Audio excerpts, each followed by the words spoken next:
What if the blueprint for eternity has been... For centuries, scholars have kept them separate. The Book of Enoch, ancient Jewish apocalyptic, discovered in the Ethiopian highlands. The Revelation of John, Christian prophecy, closing the New Testament canon. Two throne room visions, two descriptions of the end, two seemingly parallel texts. But what if they're not parallel at all? What if they're the same? In the third parable of Enoch, we read these words. Enoch, the head of days, sits upon the throne, and the books of the living are opened. And in Revelation, John writes, Revelation, a throne stood in heaven, and the book of life was opened. The head of days, the one on the throne, the books of the living, the book of life, the elect one enthroned, the Lamb in the midst of the throne. Are these the same throne, the same books, the same destiny? On January 28, 2026, we asked this question directly. Through the LifeForce experiment methodology, random verses drawn from a corpus of over 32,000. Statistical validation against pre-registered criteria. The answer came with mathematical certainty. The first verse drawn, the lead verse that would frame the entire revelation, was Acts chapter 7, verse 50. Stephen, the first martyr, standing before the Sanhedrin, quoting the prophet Isaiah. Two passages, same markers, completely different. Do you hear what the Spirit is saying? Heaven is not a place that contains a throne. Heaven is the throne. The question of whether Enoch's throne and John's throne are the same dissolves. There is only one throne, because there is only one maker, and his hands made all these things. The third parable throne and the New Jerusalem throne are not similar. They are not parallel. They are identical. One throne, one maker, one reality described from two vantage points across millennia. But this raises a crucial question. If the thrones are one, what about the people before the throne? In the third parable, they are called the righteous and elect. In Revelation, they are the citizens of the New Jerusalem. In the Hebrew Scriptures, they are the Segula, God's special treasure.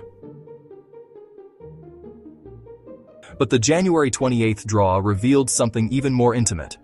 Among the 1,000 verses drawn, Song of Solomon 4:9 appeared. The Segula are not merely citizens before a king. They are not only servants before a master. They are the bride before the bridegroom. Revelation says it explicitly. I saw the holy city New Jerusalem coming down out of heaven from God, prepared as a bride adorned for her husband. The city is the bride. The architecture is the relationship. The walls and gates and foundations are not separate from the bride identity. They express it. The Segula don't merely enter the New Jerusalem. They become the New Jerusalem. And what do they become? John writes that the street of the city was pure gold, like transparent glass. Transparent gold. An impossible material. Gold is not transparent. Transparency is not gold. Yet the city is both. This represents the Segula transformation. They become what they were not, while remaining what they were. The third parable describes it this way. And they shall have been clothed with garments of glory, and these shall be the garments of life from the Lord of spirits. And your garments shall not grow old, nor your glory pass away. Garments of glory, transparent gold. The same transformation described in different imagery. And then, in the keystone draw, Psalm 17:15 appeared. As for me, I will behold your face in righteousness. I will be satisfied when I am resurrected with your likeness.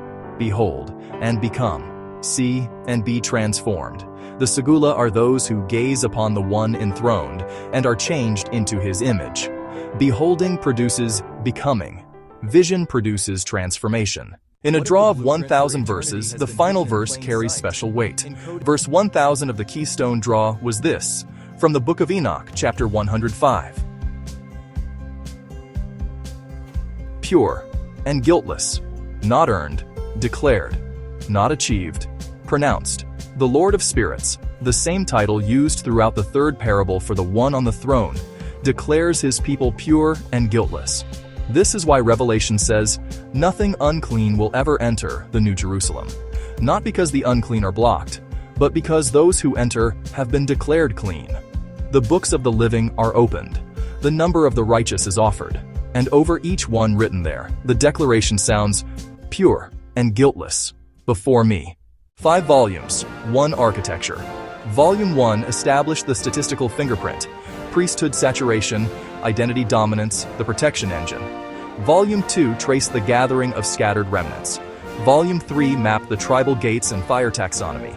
Volume 4 revealed the 144,000 formula and the Exe Homo hermeneutic. And now Volume 5 completes the architecture with the third parable connection. The thrones are one. The populations are one.